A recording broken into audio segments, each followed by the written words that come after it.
Senator Lindsey Graham. Thank you. Yeah. Well done.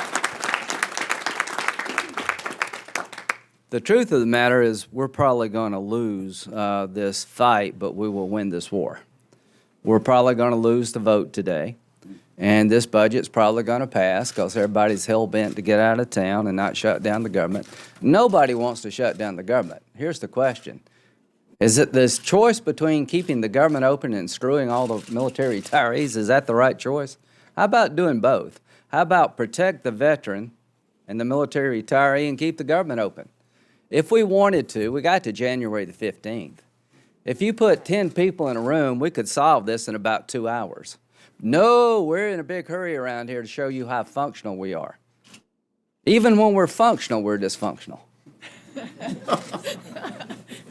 We told the commission to make sure you don't do anything with veterans or retirement benefits unless you grandfather them. I guess we forgot to tell ourselves. Why would we tell somebody else not to do that and turn around and do it ourselves? Because people around here are in too big a hurry. You know, it takes 20 years to get these benefits. That's a long time. The prime of your life. If you're 42 years old, you know how much you make? I don't know, sir. I don't do Army. There'd be a master sergeant in the Air Force.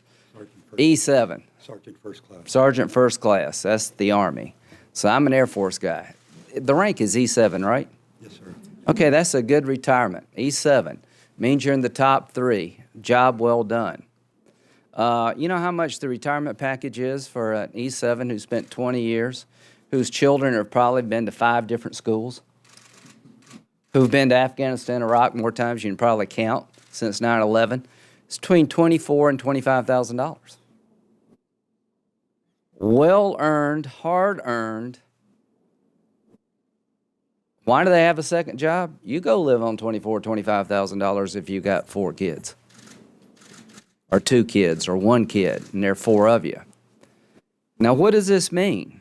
Between 42, the date of retirement, let's just say you retire at 42, and 62, when this thing ends, is $71,956 in lost retirement income through the COLA reduction. That's almost 3 years of retirement pay given back. In that 20-year period, you're really losing 3 years. Name one group in this budget deal that is anywhere near this. Of all the people we could have picked on to screw, how could we arrived here? How could we have done this? Seems to me that the average American would want to put these folks last, not first. I'll tell you how it happens. You get in a hurry, and we're insensitive as a Congress and, quite frankly, a country. Only 1% of us serve. Nobody's all in like in World War II. And I cannot find the person who will step up and say, I did this. I called Chuck Hagel. He said, we didn't do this. We're going to find out who suggested this. And to the people behind me, there will come a day when we'll have to reform military pay and benefits. It is 56% of the DOD's budget. We're going to have to make some hard decisions to keep from becoming Greece as a nation. You know how you calculate the military COLA? Exactly the same way you do Social Security. What would happen if this budget had COLA minus 1% for Social Security retirees? Every Democrat and a lot of Republicans will be up here burning down the place. You got 3 of us. This is what happens when you have an all-volunteer service. You don't have a PAC. You're not a contractor. A lot of contractors are doing high fives and celebrating. Well, we restored $20 billion of money taken out of the DOD's budget for 2 years. That's a good thing, because we really do need to spend more money on our military because sequestration is killing it. But really, do you need to help the contractor on the backs of the retiree? So how does this happen? There is no organized group other than the veterans associations behind me to really weigh in. And you do a good job. but you're isolated. You don't have a lot of money to give. You probably don't give any money. You just have your shoe leather and your experience and your voice and your members.